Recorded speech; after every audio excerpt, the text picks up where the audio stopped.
Dirty folks, dirty folks, dirty folks. No soap, no soap. Welcome to the Comedy Report. I am the reporter, Dirty Folks, and today's Juneteenth. I just want to start off by saying, Lord knows I hate this goofy ass flag, man.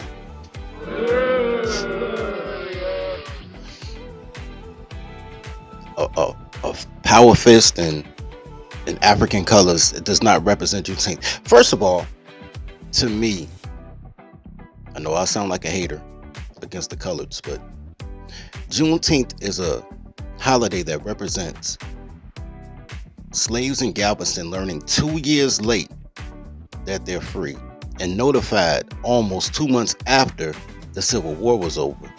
That's celebrated 3 days later than is historically celebrated. My entire working life, when I have to do events or work at a gig, it was June 16th.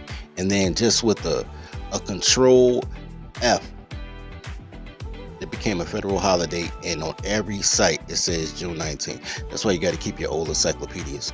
I swear to God, because they will make this whole world toddler be a daycare.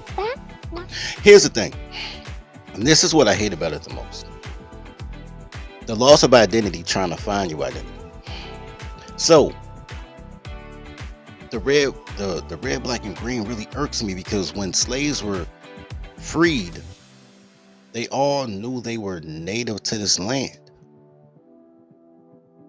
And slavery didn't end in 1865, it just modified. But people knew they were indigenous to this land. If you're over 40 years old, you went to school with a girl with good hair that told you she had Indian in her family, because that's how long it was that grandmothers were trying to keep the traditions of saying, yo, I don't care what that textbook says. When they say you're not of here, they're trying to detach you from your land. You're from here. When Juneteenth really had a resurgence was in the 1960s, and it really became a thing in the 1970s.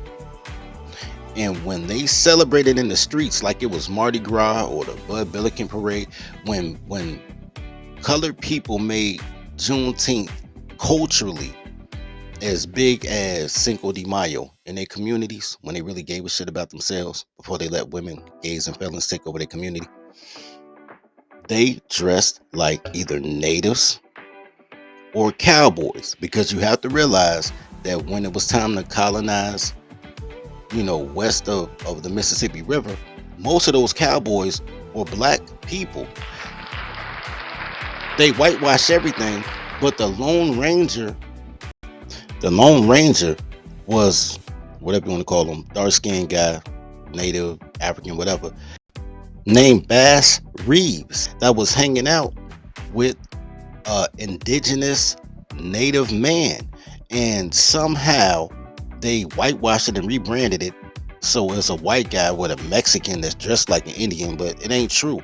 And the reason the Lone Ranger stood out is because he was out there doing amazing things, bro. He was doing spectacular stuff. And the white folks was like, yo, we want to be like him. Then all of a sudden, we went from that to everybody dressing like African Bambaataa, which is apropos if you know the story of African Bambaataa. Anyway, so that's today's Comedy Report.